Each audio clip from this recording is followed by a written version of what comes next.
Hello again, thanks for joining. So I've been doing quite a lot of Piko reviews recently, and the models I've been getting have been a bit variable. I got a big job lot of Piko models, and on the most part they've all been a bit broken. I'm hoping these two aren't going to be like that, and they're both the same locomotive, the BR01. This one's number 0505-6. The difference is here, obviously the one at the top is a bit older, you can see that with the box, but I think the model inside is going to be the same model, maybe decorated slightly different. I'm keeping fingers crossed everything's going to go okay with these ones, so let's get them out and have a look. We'll start off with the one at the top.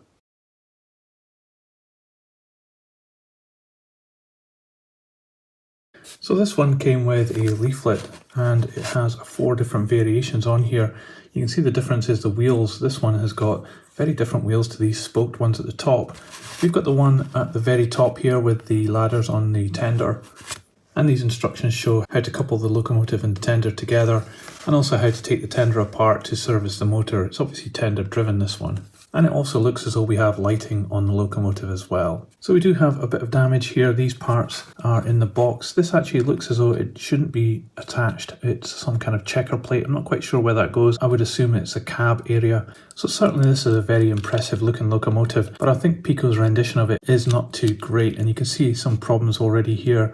The valve gear is made of plastic. This bit's broken off. And around this side we seem to be missing this part here as well, which is a common problem with Piko locomotives of this era. They put in a lot of details and plastic parts, and they're very fine and they get broken very easily.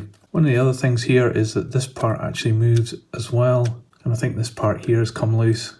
I'm looking at the front of the locomotive. There's some parts that have been added on to the bottom of this buffer beam which have disappeared. So they've all broken off. It looks like they were glued on at some point in the past and have just snapped off again. We do have an articulated chassis here, which is quite interesting. But these wheels are just free to revolve because obviously the drive comes from the rear. So it's not looking too good for this locomotive. It may be beyond repair because of the connecting rods being broken, but there's so much of it that's just hanging together. It's really quite a disappointing locomotive. It looks so good in the box. Let's hope the other one is going to be in a bit better shape than this one. The tender certainly is pretty heavyweight, but again it's a plastic construction. It looks like we've got a bash here which possibly has been melted in the past, but the tender looks in better condition than the locomotive. So not a great start for the first one, but let's get the other one out of the box and we'll have a look at that and see if it's in a similar condition. So this time around we also have the little checkerboard piece, but we have 2 weights as well that look as though they've fallen out of the model or else have been put on by a previous owner. It's the same tender and locomotive, but we do see that we have a bit of a difference here. It doesn't have the white stripe going along this part here, and it doesn't have the little yellow flashes or the white flashes at the top. This part here is red, whereas on the other one it is black. So there are slight differences between these two, even though they're numbered the same locomotive. But this one does seem to be in better condition. It's got the dummy coupling in the front. It's got most of the parts still attached underneath the buffer beam here. And it's certainly not in as bashed up condition, although we are missing parts like this part here on the valve gear. Very typical of the plastic valve gear on these models. It just keeps breaking all the time. Around the other side it looks in a bit better condition. So I think we can get this one working fine with the parts from the other model. It's free rolling as well, so that's good news. I think we can save this one at least. And the tender looks to be in good condition as well, although we are missing a ladder at the back here. And underneath it's much cleaner as well. So maybe we should just put this on a piece of test track to make sure it runs, and we could do the same with the other tender.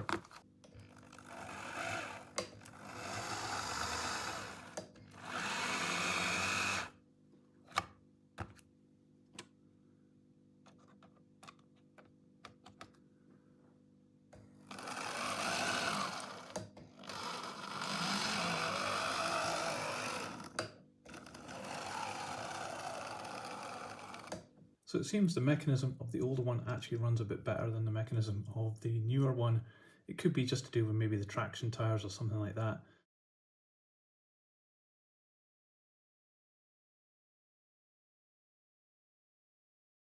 So I think I can see a problem here with the newer one. It's absolutely caked in oil and grease, and it had all those extra weights piled on top of it as well. So I think this probably needs a bit of a clean up.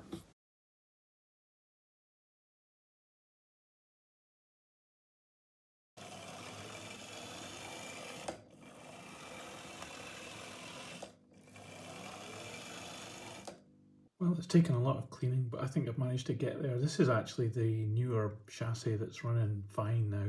I think the biggest problem was that the traction tyres were covered in oil, so it's just spinning on the track. But now that I've cleaned it up, it seems to be working okay. So let me get this back together. It just pushed back together. I didn't bother with the extra weights that were inside this one. And I also took a ladder off the older one and fitted it on here. So I think this tender is okay for this model now.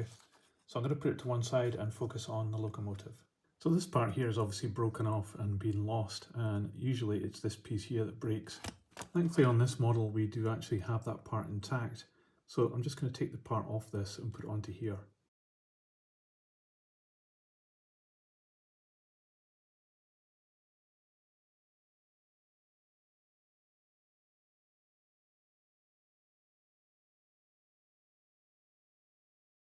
So that was a relatively easy fix for this one. It was a good job we had that donor locomotive to help with this, but now we've got it back together and it seems to roll okay, and I think it's ready to go.